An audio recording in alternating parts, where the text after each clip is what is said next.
So hello friends, আজকে আমাদের topic হচ্ছে মাইস্থেনিয়া গ্র্যাভিস। তো মাইস্থেনিয়া গ্র্যাভিস কি, ফার্স্ট আমাদের জানতে হবে নিউরোমাস্কুলার ট্রান্সমিশন সম্পর্কে। তো মাইস্থেনিয়া গ্র্যাভিসের জানার আগে এটা হচ্ছে মেইনলি প্রবলেম কোথায় হয়, এটাতে প্রবলেম হয় হচ্ছে নিউরোমাস্কুলার ট্রান্সমিশনের প্রবলেম হয়। আচ্ছা, তো ফার্স্টে আমরা যদি একটা নিউরোমাস্কুলার ট্রান্সমিশন দেখি, তো এখানে দেখলে দেখা যাবে এটা হচ্ছে ফার্স্ট হচ্ছে একটা প্রিসিনাপটিক, এটা হচ্ছে পোস্ট সিনাপটিক, এটা হচ্ছে নিউরন, এটা হচ্ছে মাসেল, মানে একজন যেটা ফার্স্টে কি হয়, এখান থেকে কোলিন আসে, ঠিক আছে, অ্যাসিটেট মাইটোকন্ড্রিয়া থেকে অ্যাসিটেট আসতেছে, মিল অ্যাসিটাইল কোলিন ফর্মেশন হয়। ফার্স্টে একটা অ্যাকশন পোটেনশিয়াল আছে, সোডিয়াম এন্ট্রি করে, তারপরে অ্যাকশন থ্রেশহোল্ড লেভেলে পৌঁছায়, ক্যালসিয়াম এন্ট্রি করে, ক্যালসিয়ামগুলো কি করে, এই যে ভেসিকলের সাথে যে সিনাপ্টোব্রেফিন আছে তার সাথে এই যে সিনাপ্টোট্যাক্সিন, সিনট্যাক্সিনের সাথে সিনাপ্টোব্রেফিনটাকে এসে যুক্ত করে, যুক্ত করলে পরে এই ভেসিকল মানে এখান থেকে অ্যাসিটাইল কোলিন যেগুলো সেগুলো রিলিজ হয়। রিলিজ অ্যাসিটাইল কোলিন হচ্ছে পোস্টসিনাপটিক অঞ্চলে যে রিসিপ্টরগুলো আছে এগুলোর সাথে বাইন্ড করে, বাইন্ড করলে এখানে সোডিয়াম চ্যানেল ওপেন হয়, এই সোডিয়াম চ্যানেল ওপেন হওয়ার মাধ্যমে সোডিয়ামগুলো এন্ট্রি করে এবং ভেতরের যে রেস্টিং মেমব্রেন পোটেনশিয়াল এটা হচ্ছে থ্রেশহোল্ডে পৌঁছায়, ফলে আরও ক্যালসিয়াম এন্ট্রি করে, যার মাধ্যমে হচ্ছে একটা অ্যাকশন পোটেনশিয়াল তৈরি হয় ভেতরে। এভাবে হচ্ছে নিউরোমাস্কুলার জাংশনের মানে নিউরোমাস্কুলার জাংশন এইভাবে হচ্ছে কাজ করে। এখন দেখা যাক যে মাস্ক একটা প্রোটিন আছে, মাস্ক প্রোটিনটা কি, মাস্ক প্রোটিনটা হচ্ছে regulating the number of nicotinic cholinergic receptor in the postsynaptic membrane. তো পোস্টসিনাপটিক মেমব্রেনের number of nicotinic cholinergic receptor এটার পরিমাণটা নিয়ন্ত্রণ করা হচ্ছে মাস্ক প্রোটিন, ঠিক আছে। আর নর্মালি যদি দেখা যায়, যে মানে মাইস্থেনিয়া গ্র্যাভিস আর লাম্বার ইটন দুটোটাই হচ্ছে একটা অটোইমিউন ডিজিজ, ঠিক আছে। অটোইমিউন ডিজিজ কি আছে, এখানে হচ্ছে একটা অটো অ্যান্টিবডি ফর্মেশন হয়, এই অটো অ্যান্টিবডিগুলো এসে কোথায়, এই যে রিসিপ্টরগুলো আছে এই রিসিপ্টরের সাথে যুক্ত হয়, তাদের এটা নিকোটিনিক রিসিপ্টর চিন্তা করে এই নিকোটিনিক রিসিপ্টরের সাথে এইভাবে এসে যুক্ত হয়ে যায়, ঠিক আছে। আচ্ছা, অ্যান্টিবডিগুলো, আর এখানে অ্যাসিটাইল কোলিন স্ট্যাটাস আছে। তো দেখা যাক এখানে কি হয়, এখানে হচ্ছে মাইস্থেনিয়া গ্র্যাভিসে যেটা হয় সেটা হচ্ছে পেইনলেস উইকনেস। এখানে নিউরোমাস্কুলার জাংশনের যত সমস্যা হবে সবগুলো কি হবে, পেইনলেস উইকনেস হবে। তো নিউরোমাস্কুলার ডিজিজ কি কি আছে, নিউরোমাস্কুলার জাংশন ডিজিজ একটা হচ্ছে অটোইমিউন ডিজিজ, অটোইমিউন ডিজিজের মধ্যে আছে হচ্ছে মাইস্থেনিয়া গ্র্যাভিস, আর এটা হচ্ছে লাম্বার ইটন সিনড্রোম। মাইস্থেনিয়া গ্র্যাভিসের ক্ষেত্রে দেখা যায় 85% কেসের ক্ষেত্রে অ্যাসিটাইল কোলিন রিসিপ্টর এগেনস্টে অ্যান্টিবডি ফর্মেশন হয়, আর 15%-এর ক্ষেত্রে মাঝে মাস্ক প্রোটিন আছে, মাস্ক প্রোটিনের এগেনস্টে অ্যান্টিবডি ফর্মেশন হয়। এছাড়াও কি আছে, কনজেনিটাল মাইস্থেনিয়া কনজেনিটাল মাইস্থেটিক সিনড্রোম। তো কনজেনিটাল মাইস্থেটিক সিনড্রোমটা কি, লাম্বারিটন সিনড্রোমে কি হয়, antibody directed against the voltage sensitive calcium channel. তো অ্যান্টিবডি যদি voltage sensitive calcium channel against হয় তখন সেটা লাম্বারিটন সিনড্রোম, আর অ্যান্টিবডি যদি মাস্ক প্রোটিন অথবা অ্যাসিটাইল কোন রিসিপ্টর এগেইনস্ট হয় তখন সেটাকে বলা হয় মাইস্থেনিয়া গ্র্যাভিস। আর হচ্ছে কনজেনিটাল মাইস্থেটিক সিনড্রোম কি কি আছে, একটা হচ্ছে প্রিসিনাপটিক, সিনাপটিক, আর হচ্ছে post synaptic. Presynaptic protein areas structurally and functionally defect থাকে। তাহলে যদি এগুলোতে ফাংশনাল ডিফেক্ট থাকে তখন সেটা কনজেনিটাল। এছাড়াও আছে toxin mediated neuromuscular junction defect. Toxin mediated neuromuscular junction defect কিছু আছে। আচ্ছা, ট্রিটমেন্ট কি, ট্রিটমেন্ট হচ্ছে দেখা যায় ক্লস্ট্রিডিয়াম বোটুলিনাম, ঠিক আছে। টক্সিন দুইটা আছে, একটা হচ্ছে ক্লস্ট্রিডিয়াম বোটুলিনাম, একটা হচ্ছে কিউরিয়ার, ঠিক আছে। তো ক্লস্ট্রিডিয়াম বোটুলিনাম সেটা হচ্ছে একটা প্রোটিয়েজ রিলিজ করে, ঠিক আছে। এটা কি করে, এটা হচ্ছে ইট কাটস দ্য সিনাপ্টোব্রেভিন, ঠিক আছে। এই যেখানে যে সিনাপ্টোব্রেভিন ছিল এই সিনাপ্টোব্রেভিনের এটা কাট করে দেয়, ঠিক আছে। এর ফলে আর কি হয় না, কোনো রিলিজ হয় না। এর মাধ্যমে কি টক্সিন মেডিয়েটেড নিউরোমাস্কুলার ডিফেক্ট হতে পারে কিউরিয়ার। আচ্ছা, আর কিউরিয়ার যেটা কি করে সেটা হচ্ছে যে নিউরোমাস্কুলার জাংশন আছে না, এই নিউরোমাস্কুলার জাংশনের যে রিসিপ্টর, এই রিসিপ্টরটা কিভাবে ব্লক করে দেয়, ঠিক আছে, যার ফলে কোনো আয়ন এন্ট্রি হয় না, ঠিক আছে। কিছু ড্রাগস আছে যেমন হচ্ছে অ্যামাইনোগ্লাইকোসাইড, জেন্টামাইসিন, তারপর হচ্ছে কুইনাইন, বিটা ব্লকার, টেট্রাসাইক্লিন, ঠিক আছে। এই ড্রাগগুলো কি করতে পারে, নিউরোমাস্কুলার জাংশন ডিজিজ করতে পারে। এখন এগুলো কাদের হয়, দেখা গেছে 20 থেকে 30 বছরের ক্ষেত্রে মেলের, আর হচ্ছে 40 থেকে 60-এর, 20 থেকে 30 বছরের ফিমেল, আর 40 থেকে 60 বছরের মেলের সবচেয়ে পিক আওয়ারে থাকে, ঠিক আছে। হিস্টোরি কি থাকে, হিস্টোরি থাকে হচ্ছে একটা থাইমিক হাইপারপ্লাসিয়া, ঠিক আছে। তো থাইমিক হাইপারপ্লাসিয়া হয়েছে, তাহলে antibody directed against the acetyl choline receptor in 85% cases, mainly immunoglobulin G type, আর হচ্ছে মাস্ক প্রোটিন, ঠিক আছে। মাস্ক প্রোটিন 15%, এখানে কি হয়, অ্যান্টিমাস্ক অ্যান্টিবডি ফর্মেশন হয়। তো ফার্স্টে কি হয়, ফার্স্টে হচ্ছে antibody binds with acetyl choline receptor, then হচ্ছে পার্শিয়ালি ব্লক হয় সেটা, দেন ক্রস লিঙ্কিং তাহলে দেখা যাক মেকানিজমটা কি। মেকানিজমের মাধ্যমে ফার্স্ট হচ্ছে antibody of the acetyl choline receptor partially block করছে, দেন ক্রস লিঙ্কিং, এরপরে হচ্ছে এন্ডোসাইটোসিস, এন্ডোসাইটোসিসের পরে internalization and destruction and degeneration of the receptors, and this process occurs in a such speed that new receptor can not be replaced and maintain the normal concentration of the receptor in the postsynaptic membrane. The postsynaptic membrane become deficient of the cholinergic receptors. আরেকটা আছে হচ্ছে antibody binds with the receptor, activation of FC portion and activation of the complement cascade MAC complex, and folding is lost. Factor reduces the transmission of the neuromuscular junction. একটা হচ্ছে increased synaptic cleft gap, 2 নম্বর হচ্ছে membrane surface যদি decrease করে, আর হচ্ছে mainly সবচেয়ে বেশি important সেটা হচ্ছে acetyl choline receptor concentration per unit area যদি ডিক্রিজ হয়। ঠিক আছে, এটা হচ্ছে রিডিউস ট্রান্সমিশন, এবং এই দুটো মেকানিজমের মাধ্যমে হয়। এই মেকানিজম না হয় এই মেকানিজমের মাধ্যমে মাইস্থেনিয়া গ্র্যাভিস হচ্ছে। আচ্ছা, এখন দেখা যাক এটা হচ্ছে থাইমোমা। থাইমোমা মানে কি? থাইমোমা হচ্ছে থাইমাসে হচ্ছে একটা বিনাইন টিউমার অথবা, ঠিক আছে, 10%-এর ক্ষেত্রে কি হয়, 10% হচ্ছে থাইমোমা মেল অথবা old patient epithelial cell tumour, ঠিক আছে। আর 50%-এর ক্ষেত্রে কি হয়, এরকম যে সেলটা পাওয়া যায় এটাকে বলা হয় মাইলয়েড সেল, এটা একটা স্ট্রোমাল সেল। এখানে কি হয়, থাইমিক হাইপারপ্লাসিয়া হয়। থাইমিক হাইপারপ্লাসিয়া মেইনলি কোথায় হয়, এটা হচ্ছে ইয়াং, মানে এটা হচ্ছে ফিমেলে বেশি হয়, young female and beta sell, এটা হচ্ছে বিটা সেল টিউমার, ঠিক আছে। এটা হচ্ছে কোলিনার্জিক রিসেপ্টর থাকে এখানে, মানে এটা হচ্ছে এগেইনস্ট দ্য কোলিনার্জিক রিসেপ্টরস। এখন দেখা যাক when the thymic function disturbs, then the production of the antibody against the receptors presented by the myeloid cells, and the antibody production jumped into the blood and reacts with the receptors. ঠিক আছে, কারণ myeloid সেলের যে receptor তার against antibody তৈরি হয়, এবং এই রিসেপ্টর আর হচ্ছে কোলিনার্জিক রিসেপ্টর এটা অনেকটা সেম, এজন্য হচ্ছে মিমিক্রির মাধ্যমে ওখানে হচ্ছে অ্যাটাক করে। মাইস্থেনিয়া গ্র্যাভিস 2 ধরনের হতে পারে, একটা হচ্ছে অ্যান্টিকোলিনার্জিক অ্যান্টিবডি, অ্যান্টিমাস্ক অ্যান্টিবডি, 85%, 15%। এখন অ্যান্টিকোলিনার্জিক অ্যান্টিবডি দুইটা, একটা হচ্ছে মেজরলি হ্যাভিং থাইমিক অ্যাবনর্মালিটি অথবা সাম নো থাইমিক অ্যাবনর্মালিটি। তো যারা থাইমিক অ্যাবনর্মালিটি থাকে তাদের ক্ষেত্রে দেখা গেছে মোর দেন 50%-এর ক্ষেত্রে থাইমিক হাইপারপ্লাসিয়া হয়, এবং এটা ইয়াং ফিমেলদের হয়। 10%-এর ক্ষেত্রে থাইমোমা, এটা হচ্ছে ওল্ড মেলে, অ্যান্ড কিছু ইয়াং ফিমেল আছে যাদের ক্ষেত্রে থাইমিক হাইপারপ্লাসিয়া নাই, ঠিক আছে, no thymic hyperplasia, but they are more chance to having other autoimmune diseases like autoimmune thyroid disease like Graves disease, Hashimoto thyroiditis, vitiligo অথবা টাইপ 1 ডায়াবেটিস মেলাইটাস। এক্ষেত্রে sensation and deep reflex normal থাকে।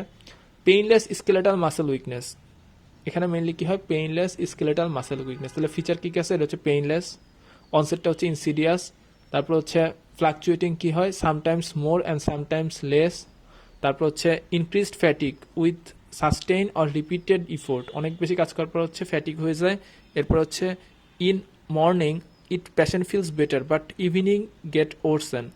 Weakness কেমন হয়, cranial মাসেলকে বেশি involve করে, mainly ptosis, diplopia, difficulty in chewing, difficulty in swallowing, মানে pharyngo ইসোফেজাস মাসেলকে মানে উইক করে দেয়। এরপর হচ্ছে স্পিচ ডিজার্থিয়া, ডিসফোনিয়া, নেজালের ক্ষেত্রে হচ্ছে নেজাল ফোনেশন হয়, ক্রেনিয়াল মাসেলকে ইনভলভ করে। এছাড়া মাইস্থেনিক স্নার্ল, এটা কি, এটা হচ্ছে মাইস্থেনিক স্নার্লটা কি, এটা হচ্ছে স্যাড স্মাইল যেটা দেয়, ঠিক আছে, স্যাড স্মাইল, এটাকে বলা হয় মাইস্থেনিক স্নার্ল।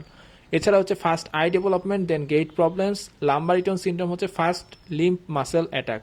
তাহলে যদি ফার্স্টে আই প্রবলেম হয় সেক্ষেত্রে মাইস্থেনিয়া গ্র্যাভিস, আর ফার্স্টে যদি লিম্ব হয় সেক্ষেত্রে লাম্বার ইটন, ঠিক আছে। এক্ষেত্রে কি করা হয়, এক্ষেত্রে হচ্ছে auto antibody in the blood and repeated stimulation of the motor nerve leads to decremental response, and tensilon test কি করা হয়, এন্ড্রোফোনিয়াম দিয়ে টেনসিলন টেস্ট করা হয়। তো যাদের এন্ড্রোফোনিয়াম দেওয়ার পরে হচ্ছে পাওয়ারটা একটু বাড়ে তাদের ক্ষেত্রে বোঝা যাবে যে হচ্ছে পজিটিভ আর কি, মানে মাইস্থেনিয়া গ্র্যাভিস প্রেজেন্ট। এছাড়া হচ্ছে অ্যান্টি কোলিনার্জিক স্টারেজ যেমন ড্রাগ, যেমন হচ্ছে কি পাইরিডক্সিন, নিওস্টেগমিন, ঠিক আছে, এগুলো দেওয়া হয় ফলে আমরা স্টাইল কোলিনার কনসেন্ট্রেশন বাড়ানোর জন্য, ঠিক আছে। তারপর হচ্ছে কর্টিকোস্টেরয়েড দেওয়া হয় অ্যান্টিবডির প্রোডাকশন কমানোর জন্য। এছাড়া প্লাজমা ফেরেসিস অ্যান্ড থাইমেকটমি অ্যান্ড প্লাজমা ফেরেসিস হচ্ছে আইজি ইমিউনোগ্লোবুলিন। এছাড়াও কিছু অটোইমিউন ডিজিজ আছে, ঠিক আছে। তো অটোইমিউন ডিজিজ কি কি আছে, একটা হচ্ছে মানে কোন কোন ক্ষেত্রে কি হয়, অর্থাৎ দেখা গেছে অটোইমিউন এটা একটা অটোইমিউন ডিজিজ। তো ফার্স্টের সাথে লাম্বারিটন সিনড্রোমটাকে আগে হচ্ছে লাম্বারিটন সিনড্রোম। তো লাম্বারিটন সিনড্রোমের কিছু বৈশিষ্ট্য আছে। লাম্বারিটন সিনড্রোম এটা একটা অটোইমিউন ডিজিজ, ঠিক আছে। 2 নম্বর হচ্ছে এখানে হচ্ছে হিউমেরাল ইমিউন ডিসফাংশন হয়। 3 নম্বর হচ্ছে antibody against the neuromuscular transmissions, painless muscle weakness associated with some tumours.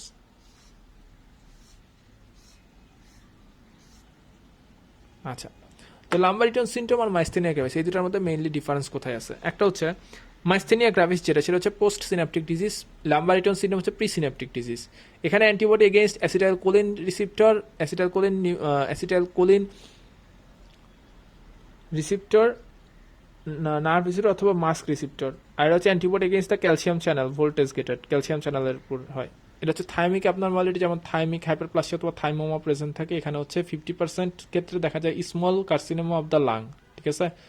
And আদার্সের ক্ষেত্রে দেখা যায় হচ্ছে ভিটিলিগো, তারপর হচ্ছে হাসিমোটো, থাইরয়েডাইটিস অথবা গ্রেভস ডিজিজ অথবা টাইপ 1 ডায়াবেটিস মেলাইটিস এগুলো দেখা যায়। আচ্ছা, এরপরে ক্লিনিক্যাল ফিচার্স হচ্ছে এখানে ফার্স্টে ফেসে, এরপর হচ্ছে দেন লিম্বে। এখানে হচ্ছে ফার্স্টে লিম্বে, দেন হচ্ছে ফেসে। এটা হচ্ছে up stairs, standing up from the chairs and standing up from the floors, এটাতে প্রবলেম হয়, ঠিক আছে, যেহেতু গেটে। এখানে হচ্ছে আই প্রবলেমস অ্যাপিয়ার্স ফার্স্ট, এখানে গেট প্রবলেমস অ্যাপিয়ার্স ফার্স্ট। এখানে হচ্ছে positive motor nerve decremental muscle response, এখানে হচ্ছে stimulation of the motor nerve incremental muscle response. এক্ষেত্রে হচ্ছে এক্সট্রা অকুলার প্রবলেমস যেমন টোসিস, ডিপ্লোপিয়া প্রেজেন্ট থাকে, ঠিক আছে। আর এখানে ওটাগুলো থাকে না। আর এখানে মেইনলি ট্রিটমেন্ট যেটা, এখানে ট্রিটমেন্টটা কি করা হয় 3,4 ডাইঅ্যামিনোপাইরিডিন, ঠিক আছে। এটা মেইনলি পটাশিয়াম চ্যানেল ব্লকার এবং হচ্ছে ডিলে রিপোলারাইজেশন। এছাড়াও corticosteroid, plasmapheresis and treatment of small cell কার্সিনোমার জন্য হলে স্মল সেল কার্সিনোমার ট্রিটমেন্টটা করতে হবে। তো একটু রিভিশন হয়ে যাক, ফার্স্টে আসা যাক মাইস্থেনিয়া গ্রাভিস। এর হচ্ছে female autoimmune disease, progressive fatigable weakness, ocular, neck, facial and bulbar muscles. Pathogenesis-টা কি? Auto antibody of the acetylcholine receptor in the postsynaptic plate of the neuromuscular junction, damage end plate by complement mediated inflammatory response and muscle weakness. Clinical feature-টা কি? Movement initially strong but rapidly weakness. এরপরে কি থাকে? Worsening of the symptom toward the end of the day, intermittent ptosis and diplopia, weakness in the chewing, swallowing and speaking and limb movement. Then হচ্ছে unable to undertake task above and shoulder levels, aspiration if the cough is ineffectual, no sensory weakness of CNS. এরপরে দেখা যাক ইনভেস্টিগেশনের ক্ষেত্রে টেনসিলন test, ivy এড্রোফোনিয়াম at first 2 mg to see the muscle strength. If no response, then further 8 mg is given and 30 seconds later interpret করবে যদি improve muscle power in 30 seconds, then it 30 seconds persist for 2 to 3 minutes. তারপরে EMG with repetitive stimulation, decremental response. তারপরে acetylcholine receptor antibody, তারপর হচ্ছে anti MuSK receptor antibody, তারপরে positive anti skeletal muscle antibody. এরপর হচ্ছে thoracic CT scan করবো। Treatment কি? Treatment হচ্ছে thymectomy, plasma exchange and IV immunoglobulin, corticosteroid and immunosuppressant like অ্যাজাথায়োপ্রিন।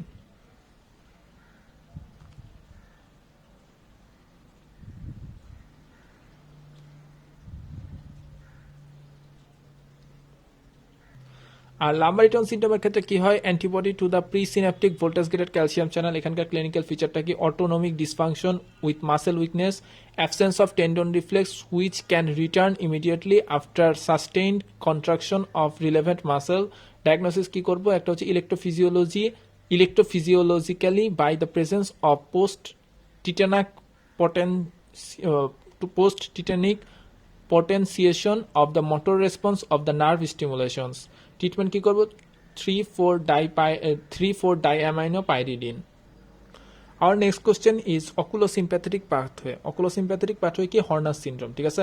দেখা যাক sympathetic downflow start from the hypothalamus and passing through the lateral side of the central nervous system and downflow stimulation outflow to the thoracolumbar, ঠিক আছে। downflow stimulation to the thoracolumbar outflow.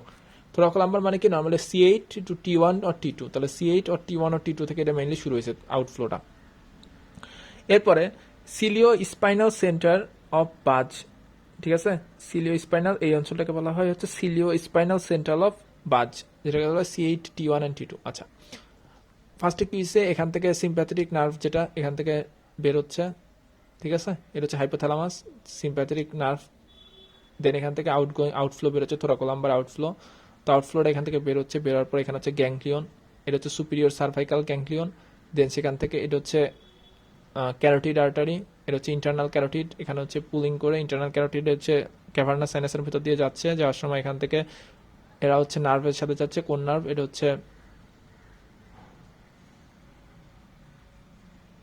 Mainly 6 nerve, যেটা 6 নার্ভের মাধ্যমে যাচ্ছে, যেতে যেতে যেতে যেতে এর উপরের দিকে উঠে ফার্স্টে হচ্ছে থার্ড নার্ভে দিয়ে যাচ্ছে সিম্প্যাথেটিক ব্রাঞ্চে, যাওয়ার পরে এরা এখানে এসে মুলার মাসেলকে যাচ্ছে, আর হচ্ছে কিছু ব্রাঞ্চ হচ্ছে এখান থেকে দিয়ে নেজোসিলিয়ারি ব্রাঞ্চের মাধ্যমে এসে সাপ্লাই দিচ্ছে হচ্ছে এখানকার যে ডাইলেটর পিপিলি আছে, ডাইলেটর পিপিলি তার মেইনলি দুইটা জায়গায় সাপ্লাই আছে, একটা হচ্ছে মুলার মাসেল, একটা হচ্ছে ডাইলেটর পিপিলি।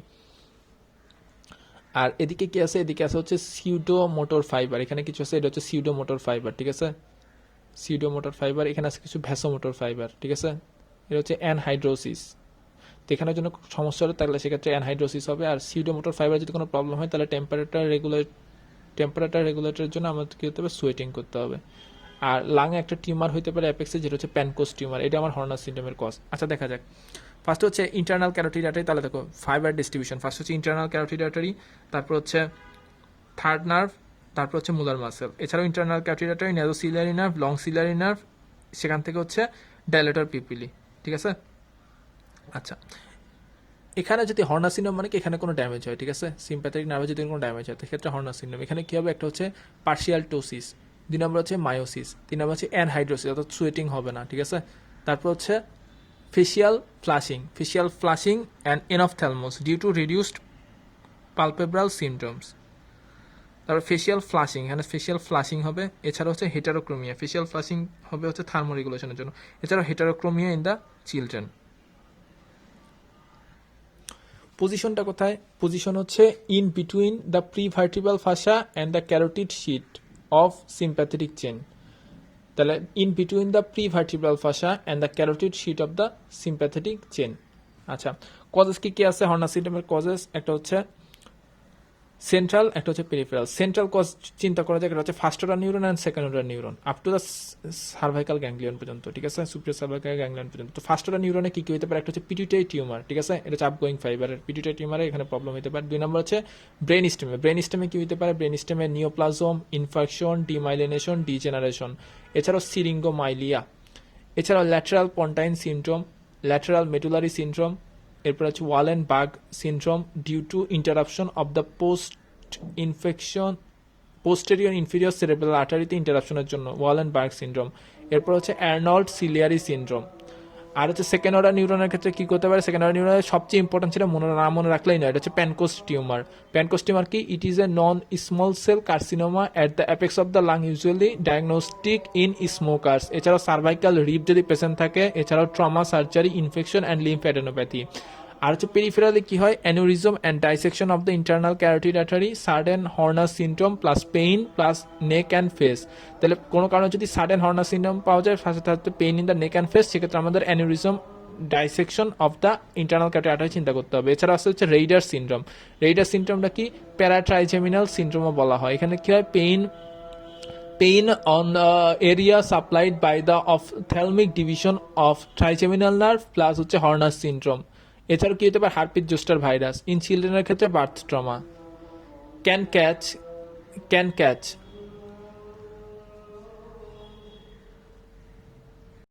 সো সিম্প্যাথেটিক নিউরনে যদি কোনো প্রবলেম করা যায় সেক্ষেত্রে হর্নার সিনড্রোম। লোয়ার ব্রাঙ্কিয়াল প্লেক্সাসকে যদি কোনো স্টিমুলেট বা ক্যাচ করে সেক্ষেত্রে হচ্ছে severe pain in the axilla and arm. Recurrent laryngeal নার্ভকে প্রবলেম করলে হর্সনেস অফ ভয়েস। তারপর হচ্ছে ফ্রেনিক নার্ভকে প্রবলেম করলে ইরিটেশন অ্যান্ড কাফ। এরপর হচ্ছে can pressure of the superior vena cava, can pressure superior vena cava. Investigation করবো কি, একটা হচ্ছে চেস্ট এক্সরে করবো। সো এক্ষেত্রে আমাদের প্যানকোস্টিমারটা ইম্পর্টেন্ট, যে প্যানকোস্টিমার কি কি জিনিসকে কি কি প্রবলেম করতে পারে, ঠিক আছে। তো আমাদের অন্য কিছু বলে গেলো, প্যানকোস্টিমারটা অ্যাটলিস্ট বলা ঠিক না। এরপর আমরা কিছু ফাইন্ডিংস দেখে বলতে পারি, যেমন যদি ফার্স্ট অর্ডার নিউরনে ফাইন্ডিংস, মানে ফার্স্ট অর্ডার নিউরনে যদি কোনো প্রবলেম হয় তাহলে হচ্ছে এখানে হচ্ছে হেমিপ্যারেসিস অথবা হেমিপ্যারালাইসিস হবে, ঠিক আছে। এখানে মানে অর্ধেক পার্টটা হচ্ছে সিম্প্যাথেটিক নার্ভ, অর্ধেকটা হচ্ছে সেন্স মানে সিগন্যালগুলো ড্যামেজ হয়ে যাবে। এছাড়া যদি সেকেন্ড অর্ডার নিউরন মেইনলি ফেসের upper face and neck and face and upper trunk, half of the face and neck and upper ট্রাঙ্কের প্রবলেম হবে। আর থার্ড অর্ডার নিউরনে যদি কোনো প্রবলেম হয় সেক্ষেত্রে কি, সেক্ষেত্রে around the orbital and nasal part, এই পার্টের সেন্সেশন অথবা এই পার্টের ডিস্ট্রিবিউশনের প্রবলেম হবে, ঠিক আছে। আর হচ্ছে আমরা কোকেইন টেস্ট করে দেখতে পারি, কোকেইন টেস্টে যদি নর্মাল আই থাকে তাহলে ডাইলেট হয়, আর যদি হর্নার আই থাকে তাহলে নো ডাইলেটেশন অকার্স, তাহলে হর্নার আইতে কি হয়, কোনো ডাইলেটেশন হয় না। তো আমরা হচ্ছে অ্যানহাইড্রোসিস, যেটা অ্যানহাইড্রোসিসের ডিস্ট্রিবিউশন দেখে আমরা বিভিন্ন কোন অর্ডারে নিউরনের প্রবলেম হতে পারে সেটা চিন্তা করতে পারি, অথবা কোকেইন টেস্ট দিয়েও আমরা বুঝতে পারি যে নর্মাল আই অথবা হর্নার্স আই কিনা, হর্নার্স আই প্রেজেন্ট কিনা সেটাও দেখতে পারি, ঠিক আছে। তো ফ্রেন্ডস, এই ছিল আজকের মতো, দেখার জন্য সবাইকে ধন্যবাদ। আসসালামু আলাইকুম।